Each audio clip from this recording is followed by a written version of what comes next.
Oke anak-anak, hari ini saya akan langsung memberikan penjelasan mengenai materi kita mengenai globalisasi ya. Jadi sejak awal masuk ke bab ini saya belum sempat menjelaskan. Nah, untuk kali ini saya akan menjelaskan beberapa hal mengenai materi yang kali ini kita bahas, yaitu mengenai globalisasi dan perubahan komunitas lokal. Dimulai dari yang pertama ya, kita mulai dari konsepnya dulu, bahwa globalisasi itu biasanya diartikan dengan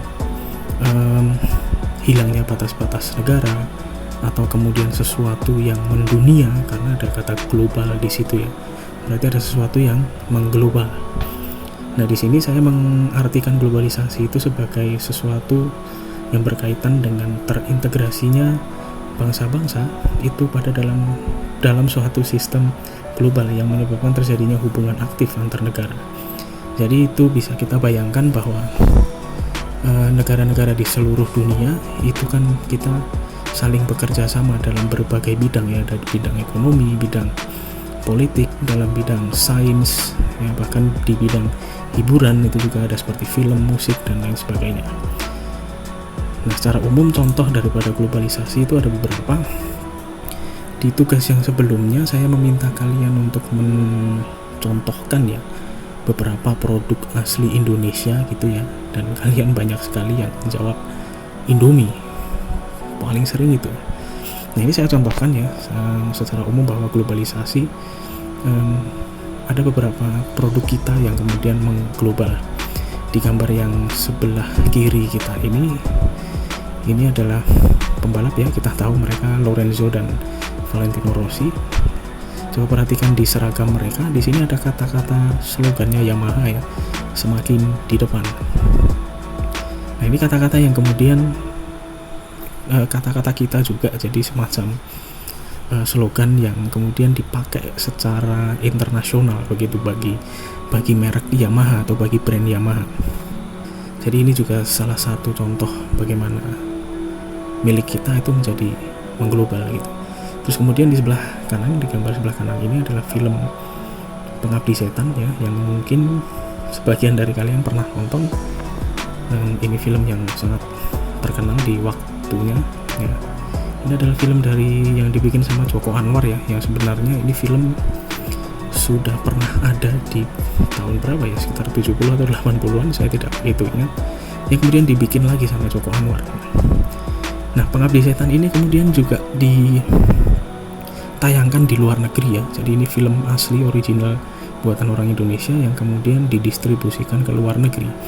Nah, ini poster film Pengabdi Setan versi Amerika Serikat ya, yang ditayangkan di Amerika Serikat dengan judul yang kemudian ditranslate menjadi Satan's Slaves ya. Jadi ya, ini salah satu satu atau dua contoh bagaimana produk lokal kita mengglobal gitu. Nah, kemudian globalisasi itu juga memiliki beberapa karakteristik ya. Artinya ada beberapa hal yang kemudian membuat globalisasi itu menjadi sesuatu yang berbeda. Nah, suatu fenomena dirasakan semua masyarakat. Globalisasi ini merupakan sesuatu yang dirasakan di seluruh dunia, di semua lapisan masyarakat. Nah, karakteristiknya setidaknya ada 4. Jadi ada perubahan dalam konsep ruang dan waktu. Itu yang pertama. Kita periksa di sini ada beberapa contoh bahwa globalisasi itu merupakan perubahan konsep dalam ruang dan waktu. Jadi globalisasi itu mempermudah cara manusia dalam hal berkomunikasi serta mendapatkan informasi. Kita bisa lihat di beberapa contoh di sini. Gambar ini menunjukkan kita benar-benar menembus ruang dan waktu, bukan? Kita melakukan video call, kita melakukan telepon, dan kita melakukan chat. Itu juga kegiatan yang kita menembus ruang dan waktu. Ketika kita bisa bicara dengan orang lain di tempat yang berbeda, di jarak yang jauh, tetapi itu dilakukan secara real time. Tidak seperti kita berkirim surat secara konvensional melalui pos, itu seperti tahun yang sudah lawas itu. Nah, kemudian juga ini kita mendapatkan informasi berita dari seluruh dunia dengan cepat ya. Itu juga salah satu bukti bahwa kita sudah menembus ruang dan waktu. Kemudian ini salah satu game Yang terkenal juga Call of Duty Warzone ini adalah ya game online yang ya intinya game online itu juga salah satu bentuk dari globalisasi dengan karakteristik konsep penembusan konsep ruang dan waktu, karena di dalam permainan game online, kita bermain secara bersama-sama tetapi pemainnya berada di tempat yang berbeda, bahkan kita bisa bertransaksi di situ, bisa saling ngobrol gitu ya. Banyak lah, mungkin akhir-akhir ini kalian main ini yang impostor apa tuh, Among Us ya, itu juga bikin rame itu. Oke, itu karakter yang pertama. Kemudian karakteristik yang kedua ada interdependensi antar negara di bidang ekonomi. Interdependensi ini adalah artinya itu ketergantungan ya, kesaling tergantungan. Jadi seperti tadi bahwa negara di seluruh dunia itu terintegrasi. Nah, globalisasi ini mendorong negara-negara di dunia untuk saling bekerja sama. Tadi seperti di konsep awal yang saya katakan bahwa semua bangsa terintegrasi dalam satu sistem global yang sama. Ya, jadi bekerja sama baik dari kegiatan ekonomi maupun kegiatan politik ya. Nah, ini khususnya di bidang ekonomi ini adalah bukti globalisasi yang paling mudah ditemui. Beberapa contohnya, nah ini adalah salah satu contoh yang mungkin beberapa dari kalian kemarin di tugas yang kemarin banyak kalian bahas. Indomie. Nah, ini adalah Indomie dari versi Turki ini ya. Ini ada Indomie, nggak tahu nih rasa apa nih. Gambarnya sayur-sayuran gitu. Mungkin di sini nggak ada ya, nggak ada rasa Indomie yang kayak gini. Nah, Indomie ini juga karena dia didistribusikan ke beberapa negara, di negara yang tujuannya atau negara yang didistribusikan itu dia kemudian menyesuaikan cita rasa atau menyesuaikan selera masyarakat yang ada di situ. Sama seperti kita bicara KFC atau McDonald's misalnya. Nah, mereka juga bikin produk yang Indonesia banget. Misalnya McDonald's bikin burger rendang atau bikin nasi uduk ya, karena di asalnya sana di Amerika Serikat kan nggak ada rendang. Tapi karena itu didistribusikan di Indonesia, di berbagai negara, saya yakin mereka punya menu ciri khas lokalnya masing-masing. Kemudian ini tuh Redmi Note 9 ya. Di sini coba kalian lihat ada dibuat di Indonesia. Nah, ini salah satu bukti bahwa ini sebagai bentuk kegiatan ekonomi di pasar global, bahwa Xiaomi ya, ini Redmi ya, karena ini Redmi, Xiaomi itu dia bikin pabrik di Indonesia gitu, sehingga dia dapat dengan mudah mendistribusikan barangnya atau memasarkan barangnya. Jadi di sini dibuat di Indonesia itu bukan berarti dia merek asli Indonesia, bukan seperti itu, tapi dibuat itu berarti ya kita cuma buat aja. Dan banyak banget sih sebenarnya produk-produk dari luar negeri atau merek asli luar negeri yang kemudian dibuatnya di Indonesia. Xiaomi hanya salah satunya. Beberapa mungkin kayak jersey ya, atau kaos seragam sepak bola itu dari klub-klub liga-liga di Eropa itu juga seperti itu. Kebanyakan yang asli kayak Nike, Adidas itu juga mereka punya pabrik di Indonesia. Official store-nya banyak. Tapi harga aslinya memang lebih mahal gitu. Makanya ya itulah salah satu buktinya. Ya, kemudian kita masuk ke karakteristik yang berikutnya, ada peningkatan interaksi kultural melalui media massa. Nah, globalisasi itu memungkinkan ya kita untuk mengenal budaya. Kita mengenal budaya dari daerah lain, dari negara lain dengan sangat mudah. Ya, jadi seperti dari televisi, jaringan internet ya yang kali ini sangat mendominasi, itu kita jadi bisa cepat mengakses dan bahkan menikmati, bahkan meniru budaya dari negeri yang berbeda atau bangsa yang berbeda. Saya contohkan beberapa. Ini ada SIPA ya, Solo International Performing Arts, mungkin beberapa kalian sudah pernah nonton. Nah, ini yang diselenggarakan tahun 2019. SIPA ini adalah event pertunjukan seni ya, yang rutin diadakan di Solo, yang dia selalu mengundang beberapa negara di seluruh dunia. Jadi nggak cuma di Asia sih, saya pernah nonton satu kali. Yang biasanya rutin datang itu adalah Korea Selatan sama Jepang saja.